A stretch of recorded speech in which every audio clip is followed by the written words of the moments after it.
معین الدین اورنگزیب عالمگیر اپنے والد شہنشاہ شاہجہاں کی وفات کے بعد 1659 عیسوی میں تخت نشین ہوا۔ اس وقت اس کی عمر 41 سال کی تھی۔ تخت پر بیٹھنے کے بعد اورنگزیب کو دو حالات کا سامنا کرنا پڑا۔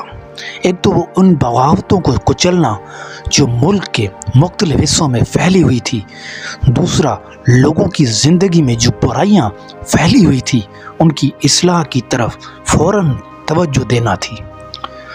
دوستو، سلطان عالمگیر چونکہ اسلام اور اس کے اصولوں کا سچا پیروکار تھا اور اپنے ہر کام میں اسلام کی احکام کی پابندی کرتا تھا، اس لیے وہ چاہتا تھا کہ حکومت بھی انہی اصولوں پر چلائے۔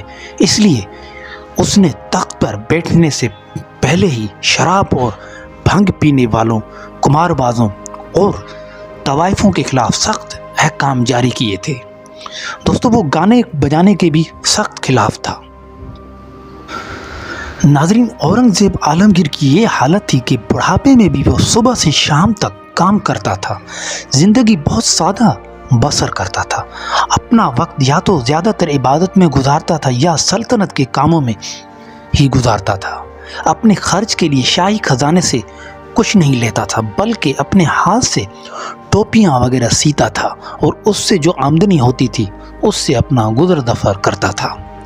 دوستو، عالمگیر حد درجہ منصف مزاج تھا۔ اس معاملے میں کسی کے ساتھ کوئی رعایت نہیں کرتا تھا۔ قصور اگر اس کے بیٹے سے بھی ہوتا تو اسے سزا دیتا تھا۔ ہندو اور مسلمان اس کے لیے برابر تھے۔ اس نے اپنی ہندو رعایا کو اپنی فوج اور حکومت کے مختلف محکموں میں اونچے اور نیچے عہدے دیے ہوئے تھے، اور فوج کے ہندو افسر اور سپاہی اس کے اس قدر مطیع تھے کہ اور فرما بردار تھے کہ وہ اس کے حکم پر راجپوت راجاؤں کی فوجوں سے بھی لڑتے تھے۔ دوستو، اورنگزیب عالمگیر جہاں ایک طرف ایک اچھے حکمران کی ساری خوبیاں موجود تھی، وہاں وہ ایک بہادر سپاہی بھی تھا۔ بادشاہ بننے سے پہلے باپ کے حکم سے وہ مختلف مہموں پر گیا اور کامیاب لوٹا تھا۔ وہ دشمن کا مقابلہ بڑی ہمت، دلیری اور جانبازی سے کرتا تھا۔ ایک مرتبہ اورنگزیب عالمگیر ایک مہم پر گیا۔ لڑائی کے دوران میں ظہر کی نماز کا وقت آ گیا اور وہ گھوڑے سے اترا، اطمینان کے ساتھ نماز ادا کی اور پھر اس کے بعد اس نے لڑائی شروع کی۔ دوستو، اس کی یہی بہادری تھی جس نے اس کی حکومت کے سارے ہندوستان میں پھیلا دی اور اپنی ہندوستان میں پورے ملک میں اپنی حکومت کو پھیلا دیا۔ اپنی تقریباً 50 برس کی حکومت میں اسے بڑے بڑے دشمنوں کا مقابلہ کرنا پڑا، لیکن اس نے ان سب کو زیر کر دیا اور بہت سارے علاقوں کو اپنی سلطنت میں شامل کر لیا۔ دوستو، سب سے پہلے اسے آسام اور اراکان پر فوج کشی کا حکم دینا پڑا۔ آسام اور اراکان کی ریاستوں نے مغل حکومت کے کچھ حصے پر قبضہ کر لیا تھا اور اورنگزیب نے یہ حصے ان سے واپس لیے۔ اسی طرح سرحد قبیلے دن بدن بغاوت کرتے رہتے تھے۔ اورنگزیب نے اس علاقہ کا انتظام اس حسن و خوبی سے کیا کہ اس کی زندگی میں ان لوگوں نے پھر دوبارہ کبھی بغاوت نہیں کی۔ ناظرین، 1679 عیسوی میں اور 1680 میں اورنگزیب کا مقابلہ راجپوتوں سے ہوا۔ راجپوت چاہتے تھے کہ اورنگزیب کے بجائے اس کا بیٹا تخت پر بیٹھ جائے۔ تخت کی لالچ میں آ کر شہزادہ بھی راجپوتوں سے مل گیا، لیکن اورنگزیب نے اپنی بہادری اور ہوشیاری سے اس فتنے کو دبا دیا اور آخرکار راجپوتوں کو شہنشاہ سے صلح کرنی پڑی۔ اس کے بعد 1681 عیسوی میں ادے پور کے مہاراجا نے اپنے ملک کا کچھ حصہ بادشاہ کو دے دیا۔ دوستو، اورنگزیب کے عہد میں سکھوں نے بغاوت کر دی، لیکن ان کا سختی سے مقابلہ کیا گیا اور ان کے اس فتنے کو دبا دیا گیا۔ ناظرین، شیواجی ایک مشہور مراٹھا سردار تھا۔ دکن کے علاقوں میں اس کا بڑا اثر و رسوخ تھا۔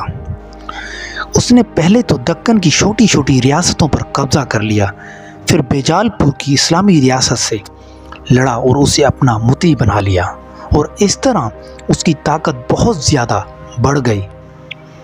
اپنی اس कामयाबी और ताकत के घमंड पे शिवाजी ने मुगलों के इलाके पर भी छापे मारने शुरू कर दिए और औरंगज़ेब ने अपने सिपह सालार शाइस्ता खान को उसकी सरकूबी के लिए भेजा। दोस्तों, शाइस्ता खान ने शिवाजी को शिकस्त दे दी, उसके कई किले छीन लिए, लेकिन बारिशों का मौसम शुरू हो जाने से शाइस्ता खान पूना चला आया। शिवाजी ने रात को उसके घर पर छापा मारा तो शाइस्ता खान को जान बचाकर वहां से भागना पड़ा। दोस्तों, उसके बाद औरंगज़ेब ने अपने 2 सिपह सालारों को शिवाजी के मुकाबले के लिए भेजा। उनमें से एक का नाम जय सिंह था। शिवाजी को यकीन था कि वो इस मर्तबा हार जाएगा, इसलिए उसने सुलह की दरख्वास्त की और आखिरकार सुलह हो गई। दोस्तों, शिवाजी 1666 ईस्वी में औरंगज़ेब के दरबार में दोबारा हाजिर हुआ।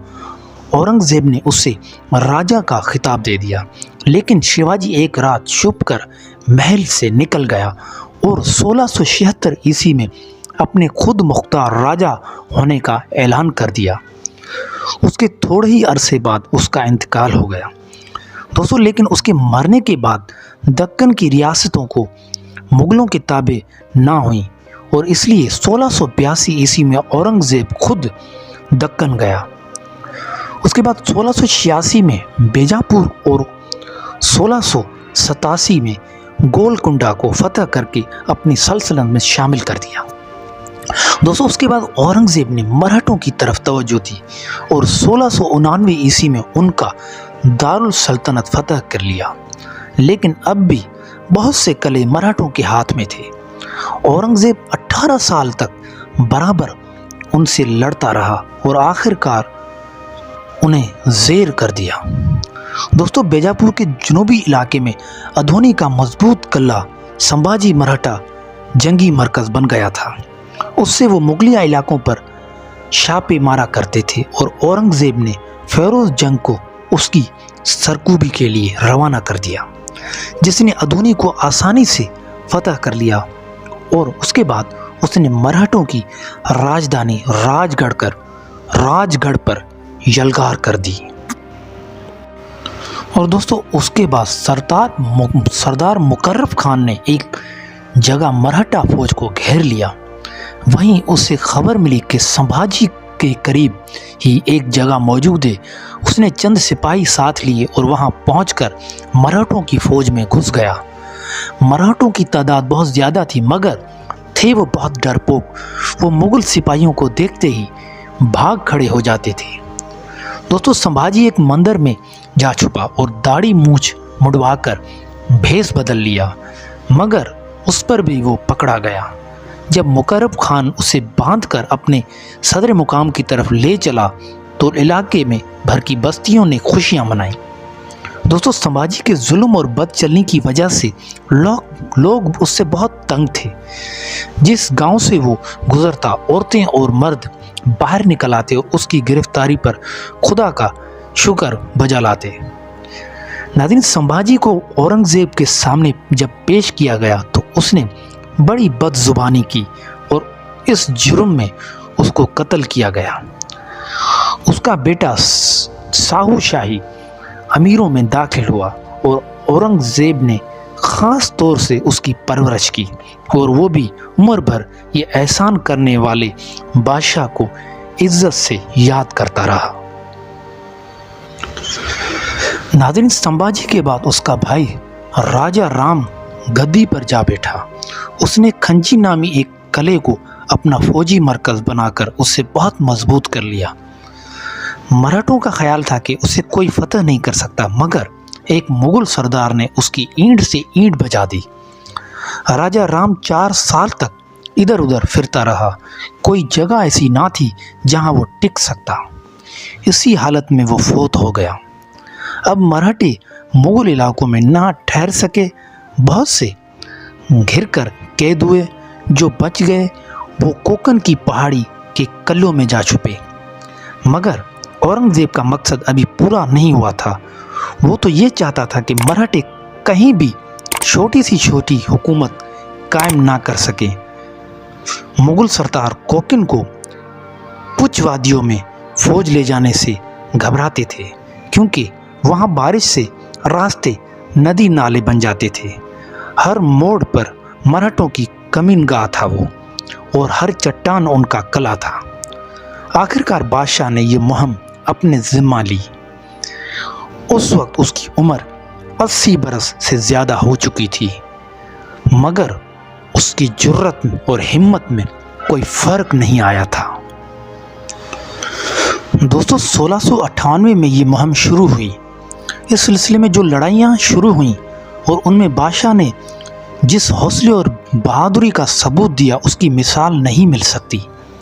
बज़ाहिर मुकाबला मराठों से था, लेकिन वहाँ बारिश तूफ़ानों से भी मुकाबला करना पड़ा, और फिर दुश्वार गुजार पहाड़ी रास्ते, घने गुंजान जंगलात और सैलाबों से भी मुकाबला करना पड़ा। मुकम्मल फतह में 5 साल लग गए और आहिस्ता आहिस्ता एक कला फतह हो गया। उनमें से बहुत से तोड़ दिए गए और बाकी कलों में मुग़ल फ़ौजें रखी गईं। मराठे तितर बितर हो गए। औरंगज़ेब की ज़िंदगी में उन्होंने कोई फितना ना उठाया। जब यह अजीम व आलीशान काम ख़त्म हुआ तो औरंगज़ेब अहमदनगर आ गया और यहाँ 1 साल से ज़्यादा ठहरा रहा, और 1707 ईस्वी में मुख्तसर सी बीमारी के बाद उनका इंतकाल हुआ। वफ़ात से चंद घंटे पहले जब दमे का दौरा था तो उन्होंने ये वसीयत लिखी कि तजियो ज़ेज़ तकफ़ुन में सुन्नत के खिलाफ कोई रस्म अदा ना की जाए। ख्वाजा बुरहानुद्दीन गरीब के पाएं बाग में दफन किया जाए और कोई पक्की कब्र या गुंबद ना बनाया जाए। जिस वक्त जनाजा अहमदनगर से खुल्द आबाद आ रहा था तो लोग रास्ते पर दोनों तरफ रो रहे थे। दोस्तों औरंगज़ेब की बहादुरी और दलेरी में किसी को कोई कलाम नहीं। शाहजहां ने शहजादगी के ज़माने में तलवार से एक शेर मारा था और औरंगज़ेब ने भी किसी से पीछे नहीं था। 14 साल की उम्र में उसने एक तलवार से एक ही वार से एक मस्त हाथी का खात्मा कर दिया था। जब सामूगढ़ के मकाम पर औरंगज़ेब और दारा की फ़ौजों में लड़ाई हुई तो औरंगज़ेब की फ़ौज सिर्फ 30,000 थी और दारा की 1 लाख से भी ज़्यादा। लड़ाई शुरू हुई तो औरंगज़ेब के साथ सिर्फ 1000 आदमी रह गए। हालत बड़ी नाजुक हो गई थी और ये करीब था कि उसे शिकस्त हो जाती, मगर वो डट कर खड़ा रहा। उसने हुक्म दिया कि उसके हाथी की टांगें जंजीरों से बांध दी जाएं, और ये सिर्फ औरंगज़ेब की बहादुरी ही थी जिसने 1000 को 1 लाख पर फतह दी। दोस्तों उम्मीद करता हूँ कि वीडियो आप लोगों को अच्छी लगी होगी। वीडियो कैसी लगी कमेंट में अपनी राय का इज़हार ज़रूर कीजिएगा, और अभी तक आपने मेरा चैनल सब्सक्राइब नहीं किया तो उसको सब्सक्राइब कर लें। शुक्रिया।